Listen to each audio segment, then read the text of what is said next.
So welcome everybody. I'll do a little plug. I'm in London a week on Saturday in Hampstead at the Philadelphia. If you happen to be passing by, you happen to be in London or around, then 2 till 5:30 a week on Saturday, the 19th.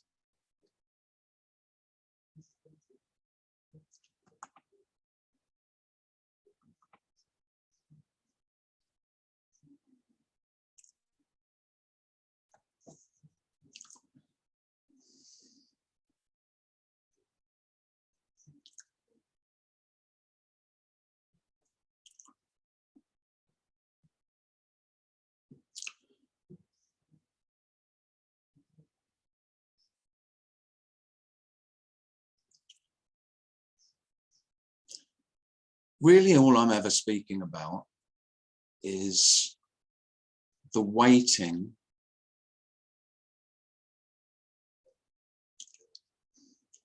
for no particular reason can stop. That's not true. The waiting, the sense of waiting, no longer appearing.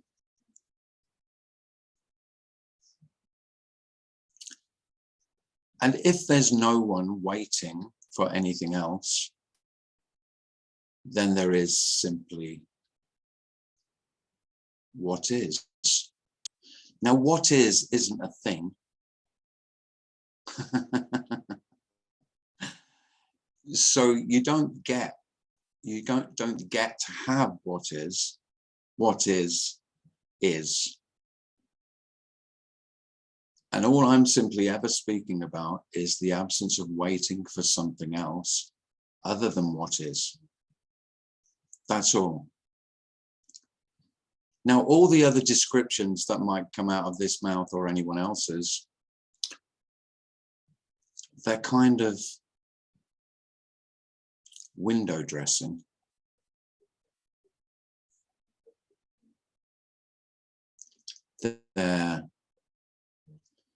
They're colouring in, trying to make sense of. But without what is can't be made sense of, and doesn't need to be made sense of. So in the absence of the one who is waiting for something else, usually the waiting is being ready,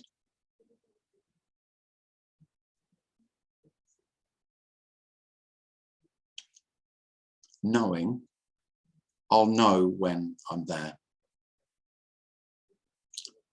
understanding I'll know when I'm there because I'll understand. All of that is illusory. There isn't a there. There is no there. So you then might infer that there's only here. But of course, if there isn't there, there is no here. If there's only here, here is meaningless. And in a similar way, if there's only now, which you could say the here and now as what is, again, that doesn't make any sense either. There is no now if there is no then. So if there is only now, then there is no now. In the sense of there isn't a now to find or to be in or to be more of or to have more of.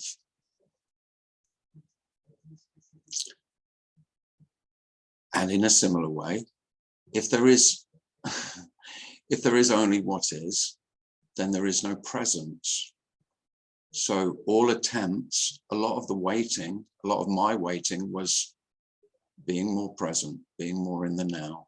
I've read a bit of Eckhart and thought, that sounds good. But of course, if there is no possibility of not being now, not being here, not being what is, then of course there is no attainment of it. There's no getting it. And in that sense, what we're speaking of is the most empty prize. In a complete way.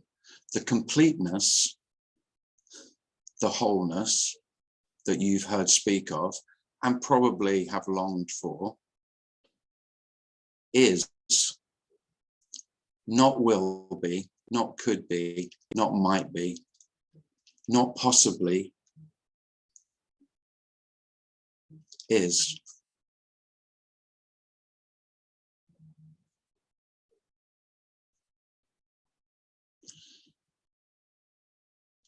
So I speak about this as this. There is no this.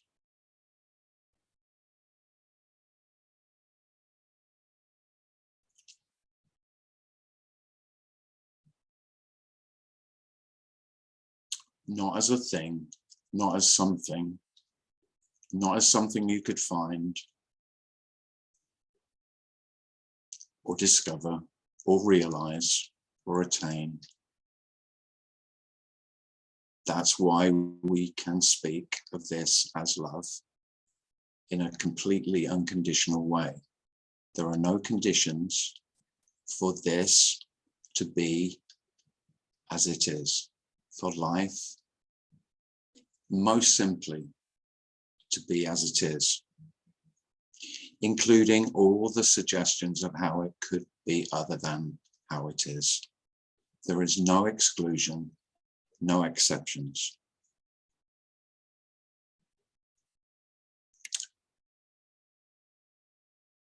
And the complete absence of possibility sounds nihilistic. I've just been speaking to my friend and he suggested that he's been as interested in non-duality as long as I have in his story. And he said he still can't, he still has a sense of it can't be nothing. Of course, self will never have this as nothing, that everything is empty, that everything is nothing. It's unthinkable. And I don't disagree with him. I'm not asking you to reconcile what's being said here in thought as a, this isn't a conclusion. And self always wants a conclusion. This isn't an answer. This is utterly open.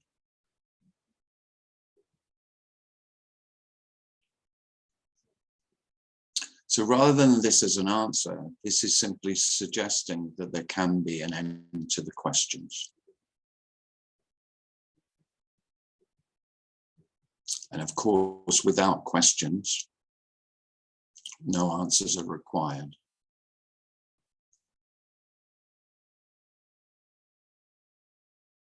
And paradoxically, all questions are completely included. There are no wrong questions without answers. There are no wrong answers without answers.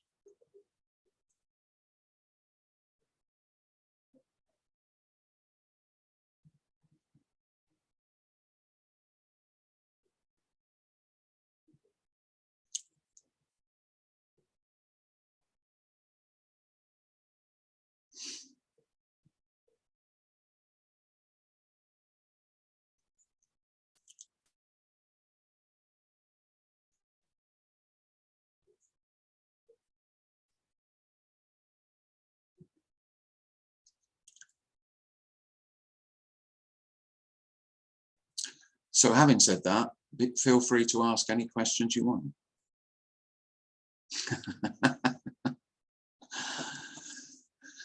One of the wonderful things, and it is wonderful, when there aren't any answers,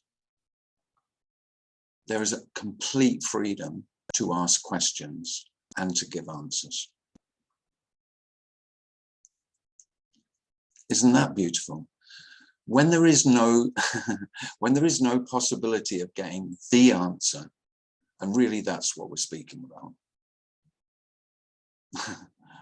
I don't want half-cocked answers. I don't want some halfway house. You know, I've had enough of that shit. I want the absolute answer. Well, of course, the answer in the Hitchhiker's Guide to the Galaxy is 42, which is wondrous because, of course, that's equally as valid answer as any other answer. It's a wonderful answer. 42. Utterly meaningless.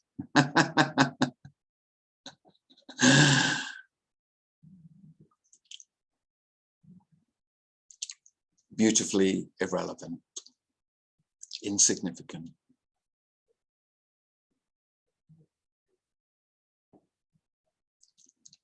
Gives you nothing.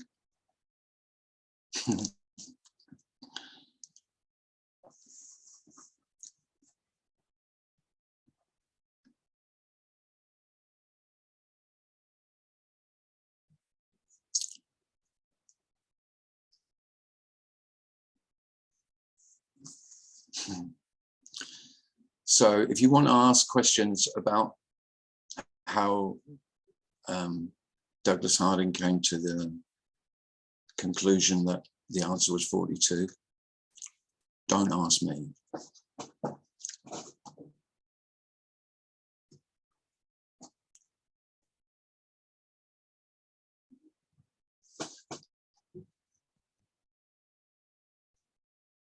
But if you want to share anything or ask anything, then by all means do.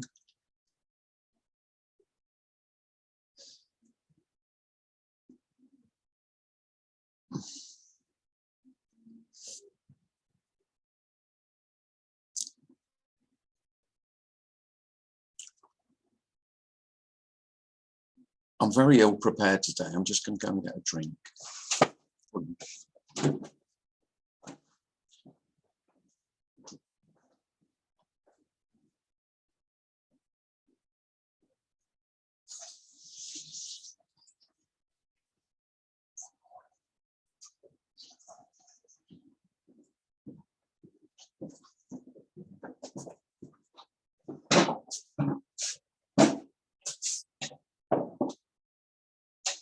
Cheers.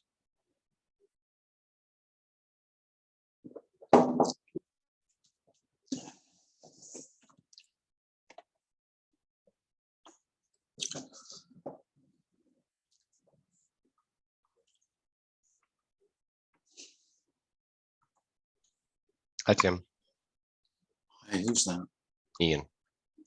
Hi, Ian.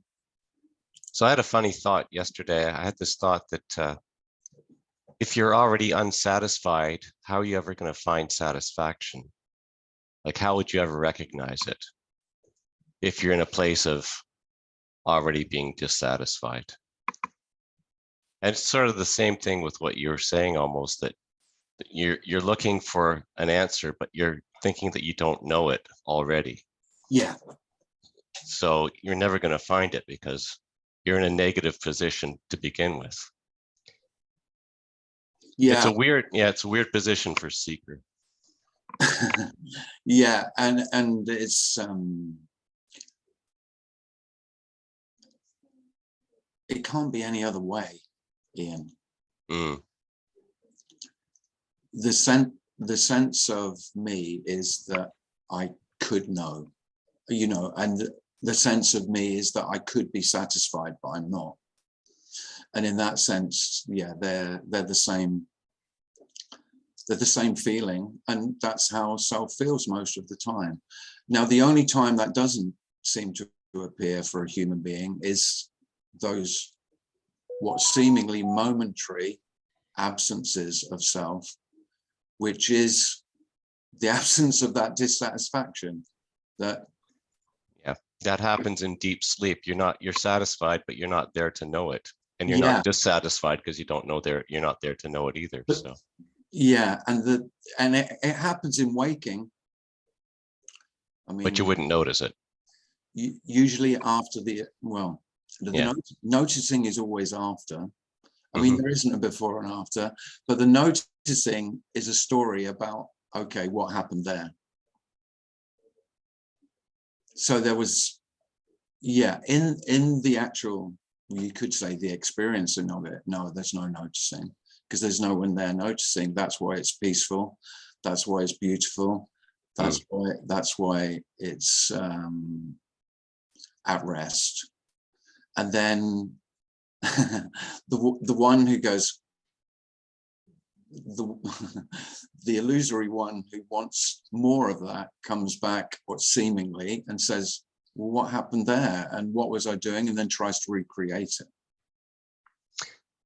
I guess so. It almost seems like if something good happens, you want to grab onto it. You try Yeah, and figure out what it is that was good and yeah. try and reconnect with it again. Mm-hmm. And it's just not possible because it's already in the past. It's No, not no, gonna happen ever again anyway. but no, there's never any reconnection. Yeah. No, there's actually no connection. Oh, would you be connected to? Exactly. Or who would be connected to whatever it is? Yeah, So but yeah. but there can be. I mean, I'm guessing everyone here can tell a story of Mm. experiences of feeling wholeness, oneness, completeness, which is just the absence of desire for more or less, and you just the possibility that there's anything else.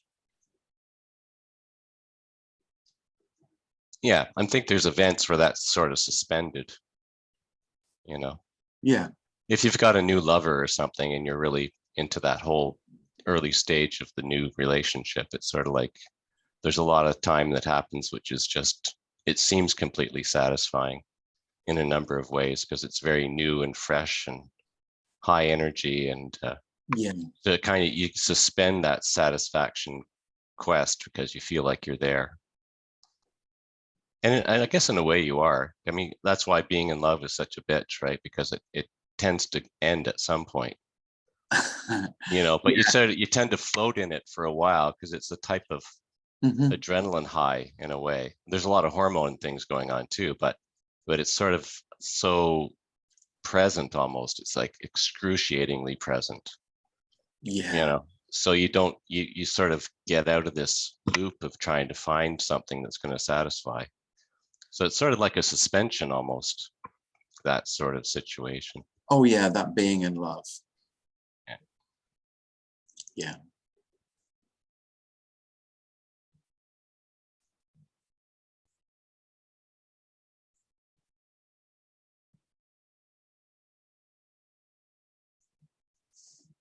Where'd you go, Ian? I've lost you. Oh, still here. Oh. Oh yeah, there you go.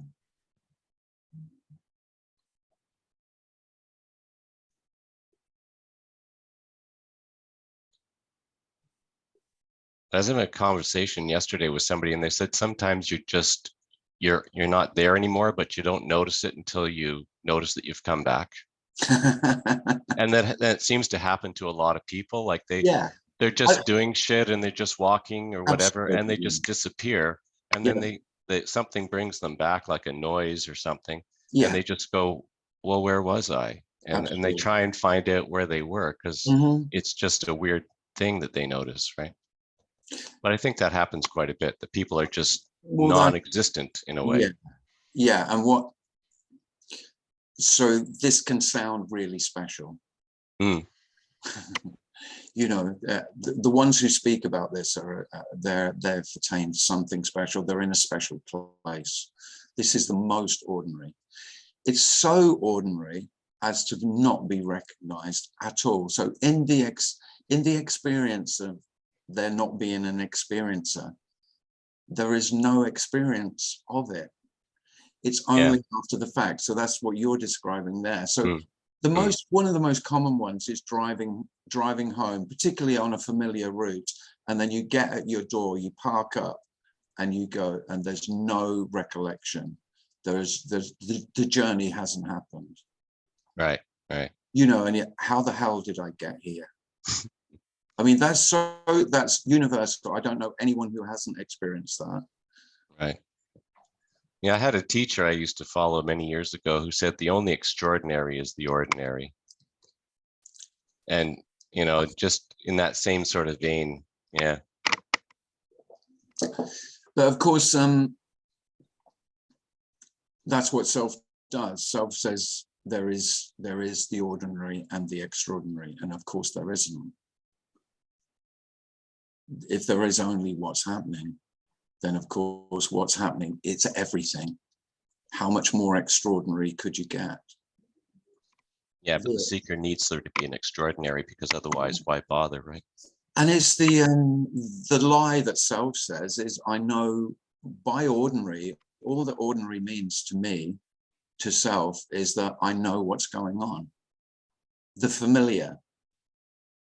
Because things are familiar, they're ordinary. And all that extraordinary means is the unfamiliar, the out of the ordinary.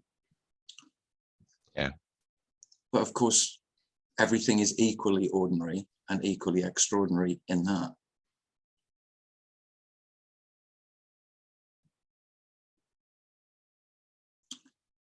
And that just comes from the illusion of, I know what's happening. I know what things are. I know where I am. But it can be very apparent that when you travel and you go to a new place.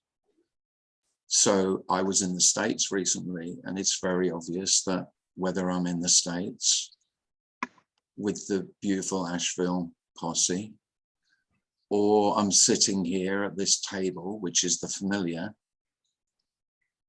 it's exactly the same. Now, the sameness, we can't speak about it. We can attempt to, but they're futile. So one of the why it's easy to speak about this is I have no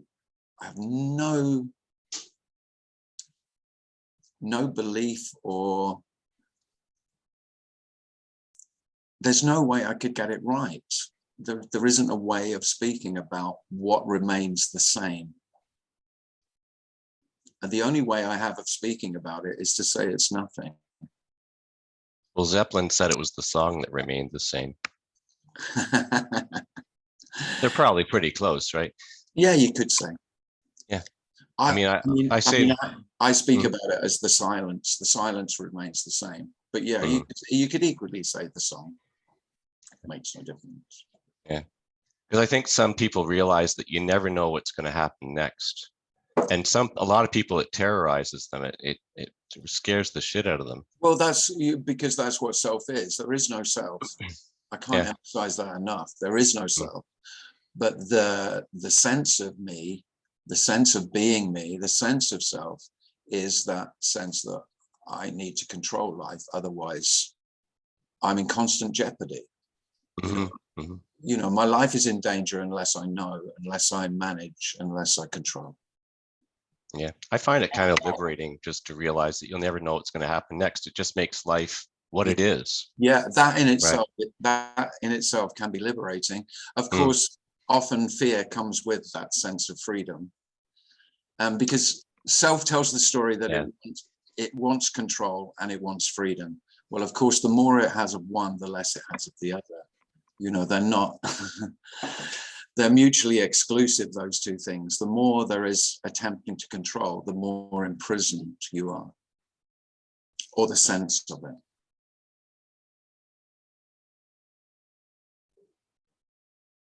So self longs to let go, you know, hence there's 1,000 books in every self-help section about letting go, surrender, acceptance, which, you know, self finds really attractive, but the more it tries to do them, the less control it feels. And so it tries to control the freedom. Well, of course, trying to control freedom is self-defeating, which self is self-defeating.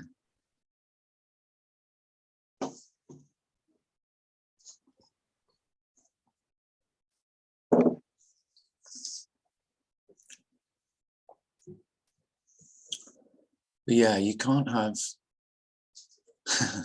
there is no freedom for me.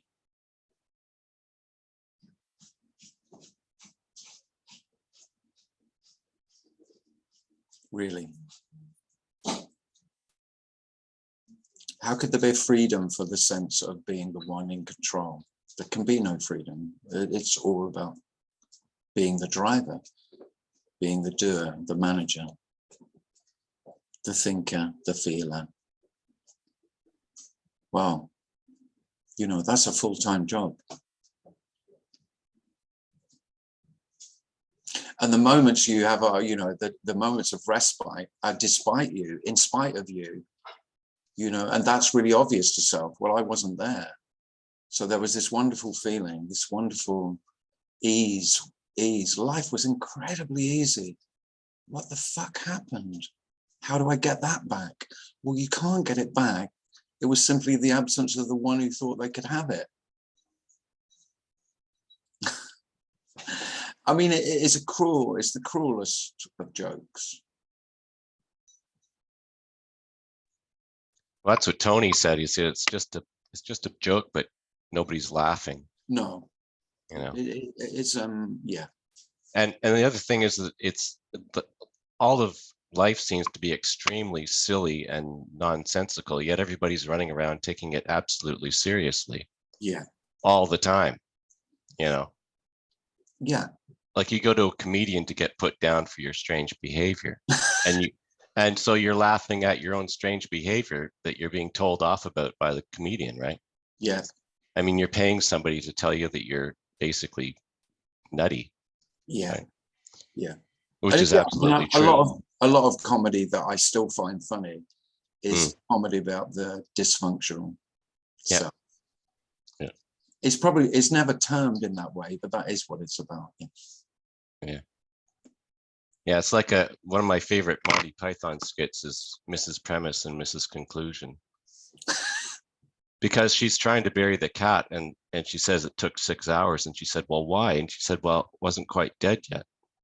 And you go, well, yeah, but you know, and the woman's going, oh, and she goes on saying, well, it's getting kind of expensive to feed and we're going on vacation and blah, blah, blah. And but the funny thing is that the premise is always looking for the conclusion, but there's never any such thing. No. Like the premise is looking for the conclusion, but it never shows up, right? That's the hilarious thing about Monty Python. They throw this stuff in your face, and it's very subtle in a way. Yeah. You know, they play with this stuff. It's almost like they know, and through comedy, they just sort of laugh at people and their sort of weird ways of dealing with their realities, you know? Yeah. And you just have to laugh your ass off at it because it's so silly to begin with, but you know, two men dressing up as women, you know, and having a chat, right? But yeah, about burying the cat, you know, it's just, but they say so many interesting things through those comedies, you know. Yeah, oh yeah, they really point out the nonsense and such. There's a lot of existential stuff in. Yeah, it's funny stuff. Cheers, Ian. David had his hand up. Do you still want to say something, David? You're muted. You're muted. David. Yeah, you're still muted. There we go. Now I'm unmuted. I'm Hi, David. Thoroughly enjoying this sitting with you. That abscess you're having is one of life's passing signals. Something's going on at a different level than usual. And what I wanted to share a little bit about was, you mentioned this phenomenon that many people have experienced of driving and then wondering how you got there. Yeah. I had absolutely the opposite, totally opposite experience, in which this happened yesterday on my way to the local grocery down about 3 miles.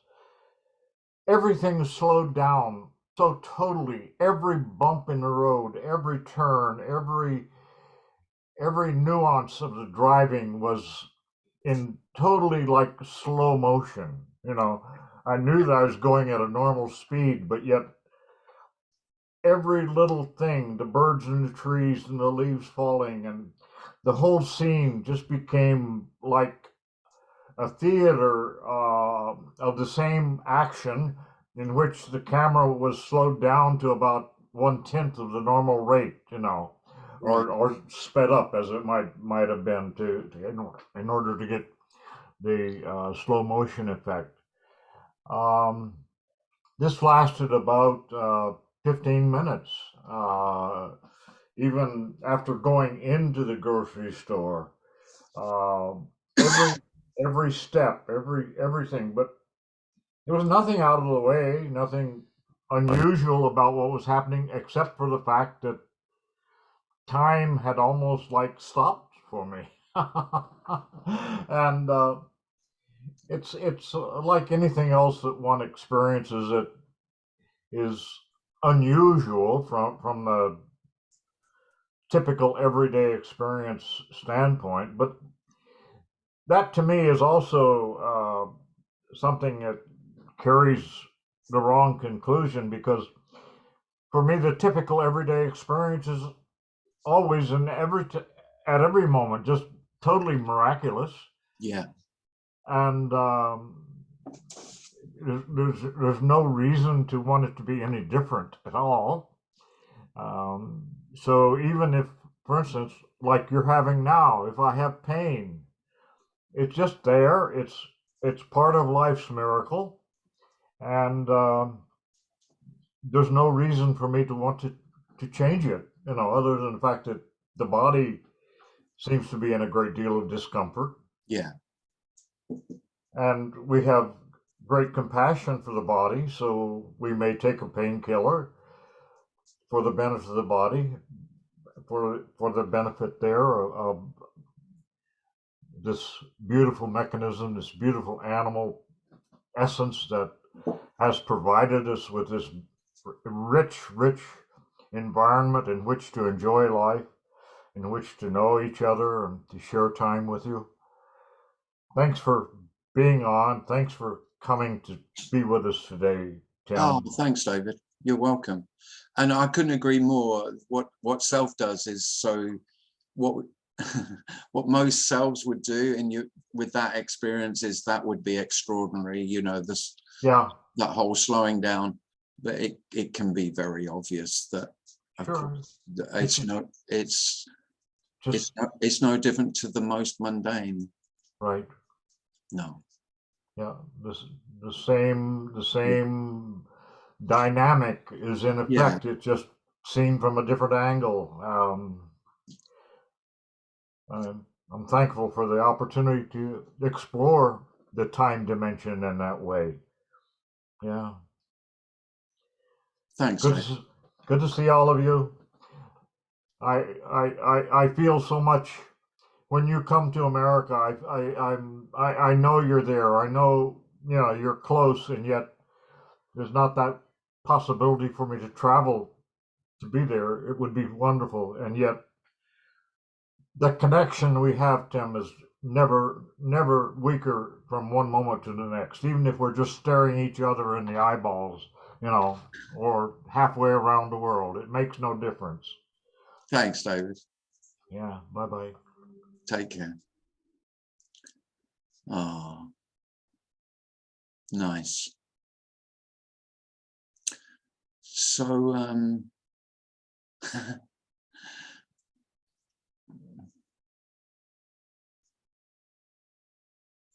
yeah, you know, this this longing for a miracle.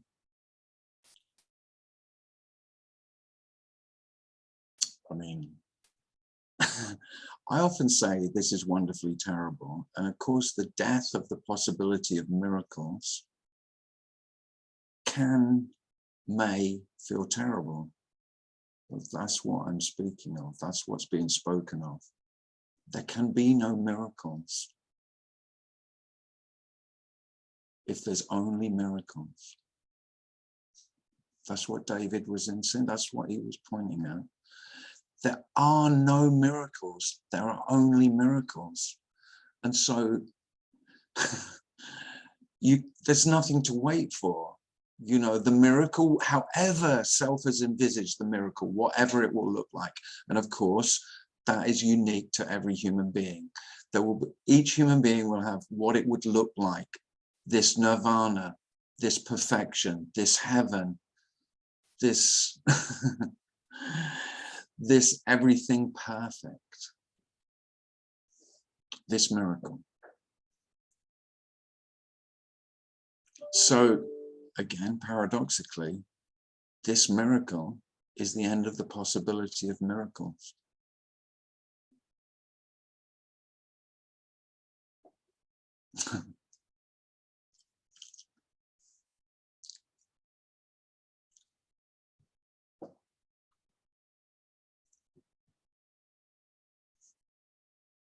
Ian said, did you ever consider live streaming your in-person meetings? So that would be, you know, streaming this to YouTube as it's happening. Yeah, I mean, I've had a few people say about that. So quite a few people wanted me to record the Asheville weekend. And I think I did say in one meeting that, yeah, I'll do that. I'll record one. But then I'm very aware that the people who come to live meetings don't want it recorded.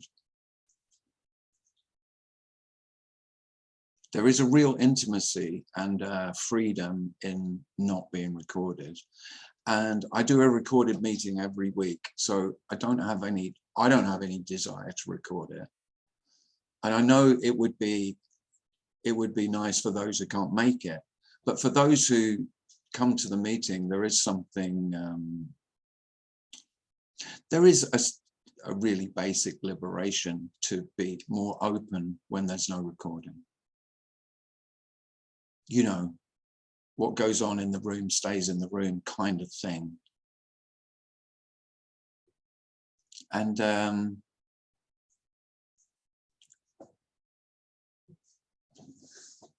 so at the moment, I'm thinking that I won't record live meetings. And there is some there is some pure laziness in it. It's just one more thing you don't have to worry about. You don't have to bother about it. So it makes the meetings much more simple and straightforward. And there's something very nice and easy about that as well.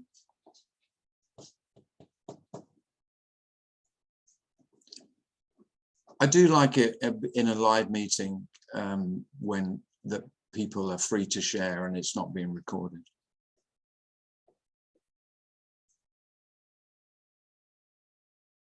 I think it's better.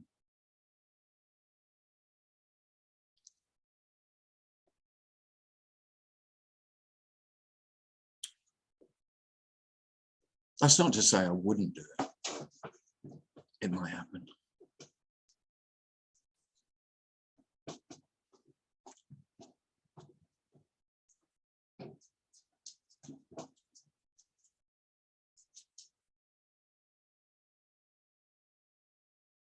Thanks, Anita.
Can I say something too? Sure, Dave. Yeah. It's just sharing an experience, actually, which is I'm finding very challenging. And it's because of the non-duality Malarkey. malarkey, yeah. And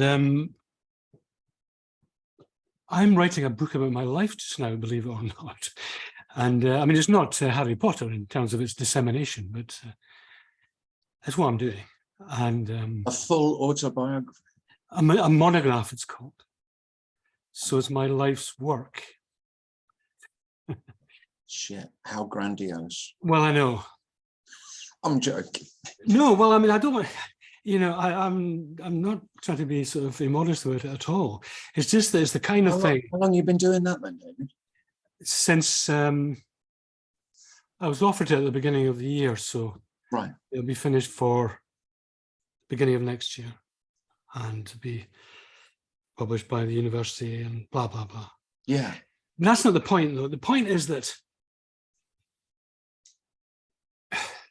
I'm just finding it very, very difficult to do because if you know, it's the ultimate, the notion of the story, it just feels ridiculous.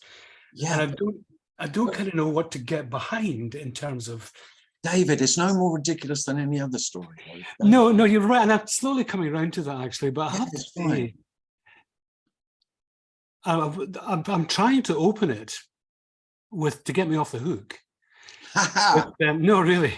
It's a quote by T.S. Eliot, which I may not get permission to use it, actually, because there's all that stuff you have to deal with as well. Yeah. You're quoting people.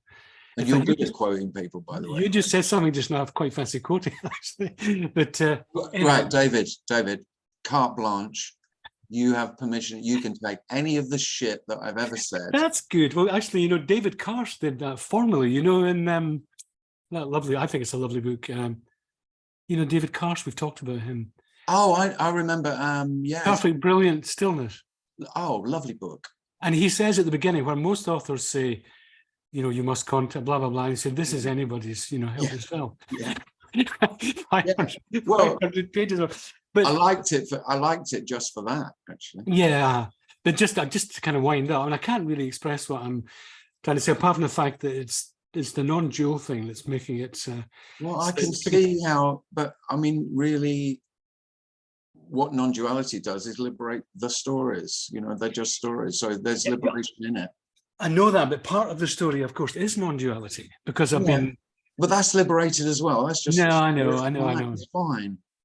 But to get me off the hook, there's what have you put to get yourself? Well, it opens with this T.S. Eliot thing from a poem called Proof Frog, I think it is, yes.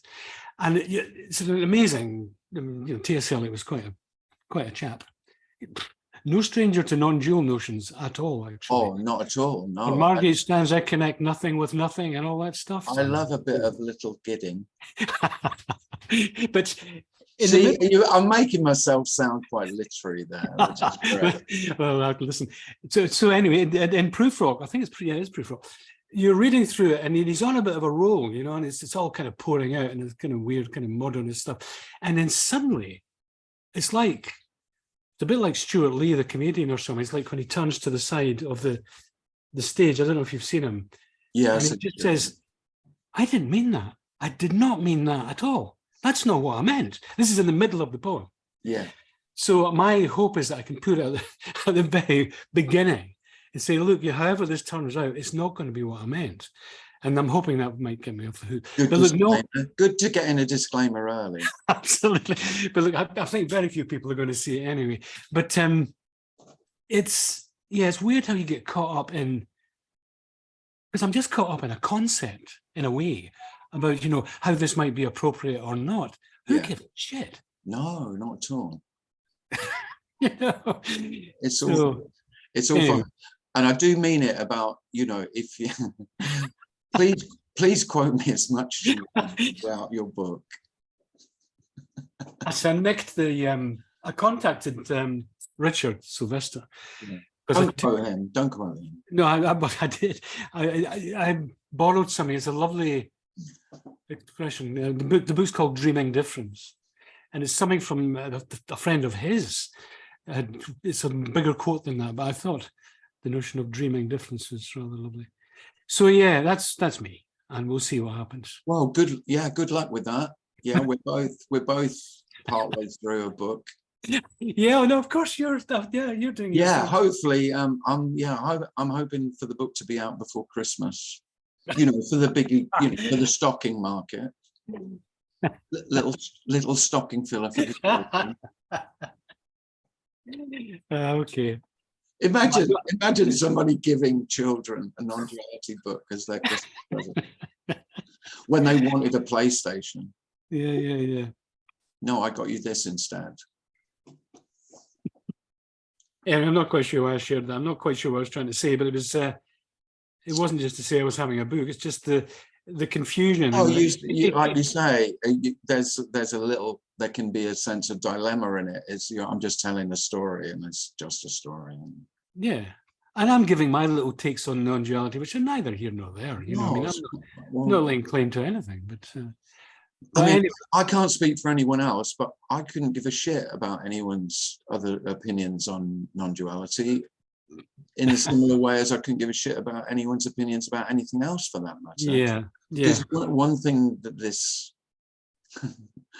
I mean, that's one of the reasons I speak about it. I used to care about what people's opinions were on virtually everything. Yes. Because of my opinions, and now an opinion is an opinion. And I think we've got to the point that I'm glad you said that, actually, because it's kind of made sense of my offering here. Yeah, I mean, that's good to hear, actually. Well, and I'm kind of clawing my way to that kind of conclusion. It all sounds it's kind of relative, but that is, if there is a conclusion, and there aren't any, it is that actually through this, and the book's neither here nor there really, but that insight is quite valuable, put it that way. Yeah, and it is very freeing. You don't. Yeah. There is great freedom in opinions being opinions. Yes. Yeah. Okay. Thanks. Okay. Thanks. Thank you. Thank you. Oh, good luck. Yeah. Good luck. And to you. Yeah. Thank you. Yeah. Yeah. So I might as well plug it again. Pre-order for Christmas. Working title, not necessarily title, but working title, Empty Poems of This Love. Perfect, absolutely perfect for the beloved at Christmas.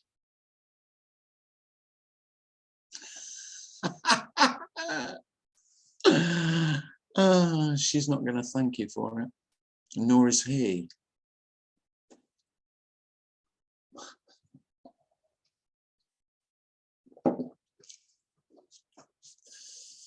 Yeah.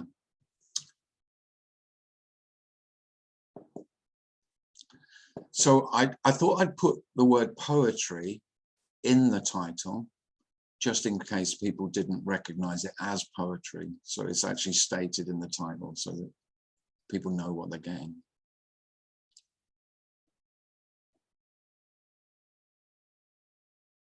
Technically, it's not poetry at all. It's Facebook posts. You could call it poemty.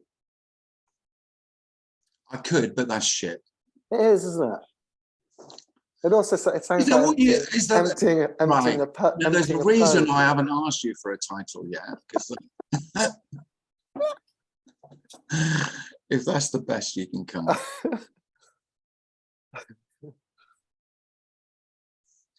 What? Poempty? What? Fucking sorry. What bollocks?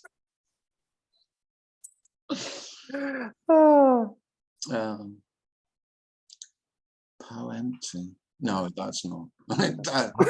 How about that's already on the cutting room floor. That's gone. Timantry. What?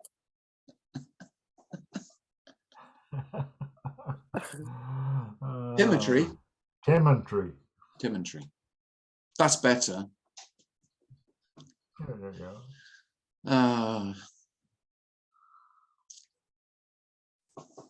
Ian says poemptive.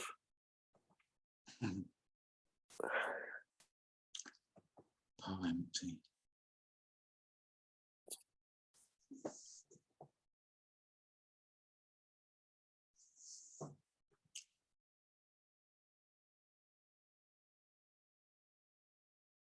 Eligio has his hand up. Hey, Tim. Eligio, Hey. Darren Who- taught me how to pronounce your name today. Oh, really? Yeah. How do you pronounce it?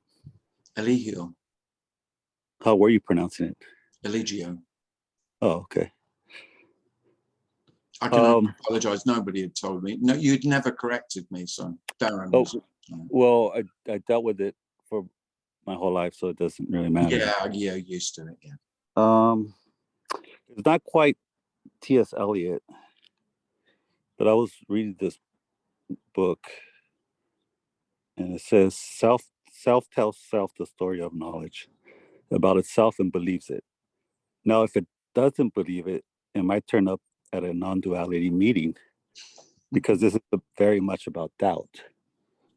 So it leads to my question.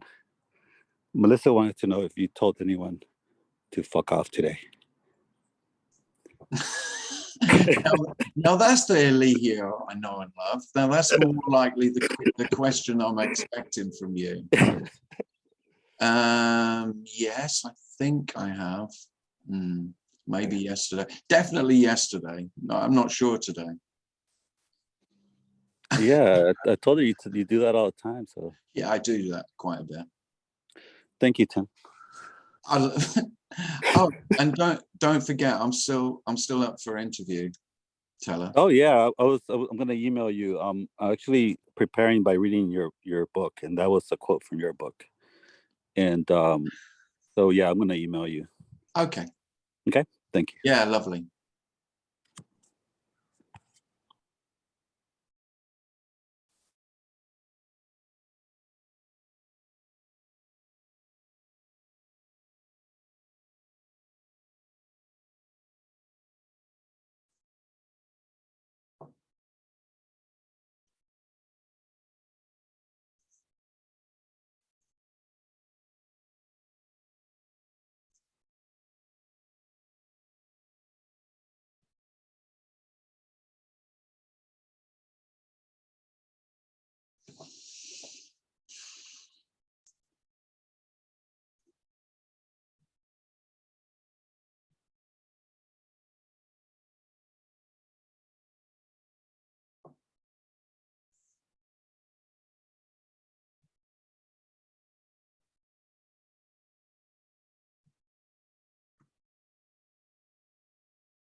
Kelly, did you want a lesson in telling people to fuck off?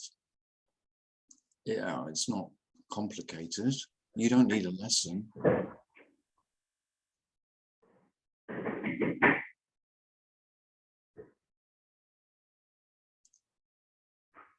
I mean, it's best you don't say it all the time. But it's good to say it though. And I really don't mean it in telling the person to fuck off. I just mean, you know, bullshit. You know, somebody's speaking complete bullshit. Just fuck off is good. It's wonderfully liberating.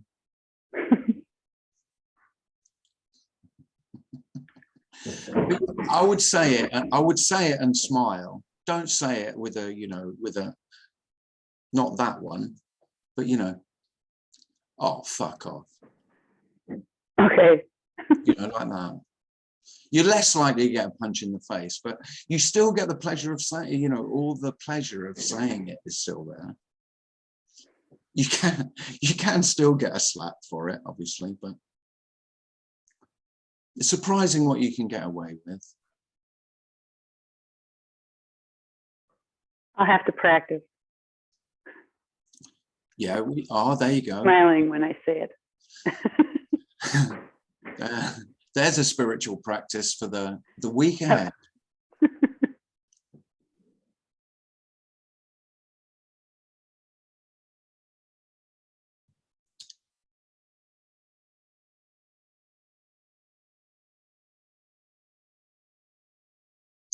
I quite like "no, that's bollocks" as well.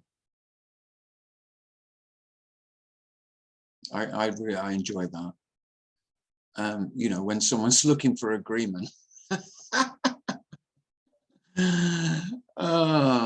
With their particularly narrow and bigoted point of view. "No, that's bollocks," I find is feels good. Simple and effective. It usually stops the conversation, and that's what you wanted in the first place. You just didn't want to listen to any more of that shit. That's correct.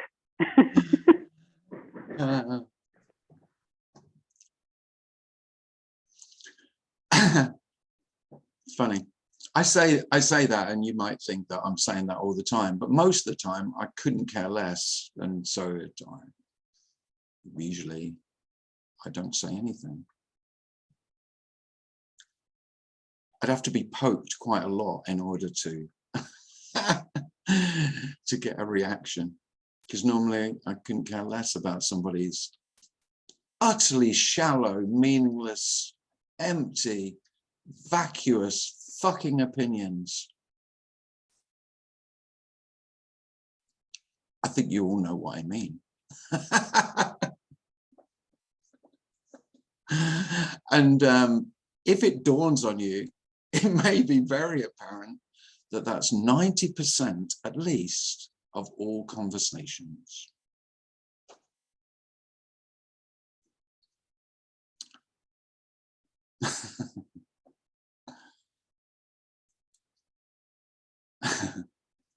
Just looking for your collusion, validation, and "no, that's bollocks" really does stop them in their tracks.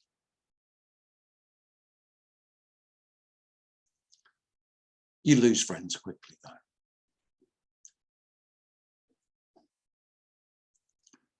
Well, on that high note, thanks very much for coming, everybody. I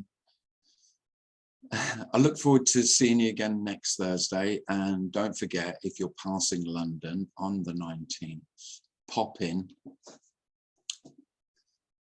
That'll be lovely. Thanks to Darren for his You're welcome. all his help and support. And Hope your tooth gets better, Tim. Your abscess. get what? I hope your abscess improves. Well, I'll be going back to get some more antibiotics tomorrow, I think. Yeah.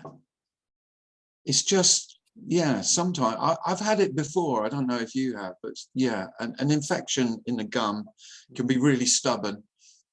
It can be hard to get rid of. Yeah. Too many sweets as a child. That's what it is. I had an obsession with Phantom Chews. They cost 2p each. And I would have about 30p. So yeah, 16 of those in my school blazer I could go to school with. Seeing how many of those I could eat, you know, in Latin class. Yeah, that's right. I had the kind of education where I was taught Latin. I know I don't sound like it, but there you go. Only worked for 1 year, and then I had the fortune of being able to drop it. I did Latin as well. It was just It was grim. so pointless. It was wonderfully pointless, wasn't it? Yeah. Cheers, everyone. Thanks for coming. Thank you, Tim. Thanks, Tim. Take care. All the best. Thank you. Thank Thank you. you. Tim. Thanks very much. Thanks, you guys. Thank you. Appreciate it. Take care. all. Bye-bye. Bye-bye. Thanks, Tim. I have to take you up on the point of Latin at some point.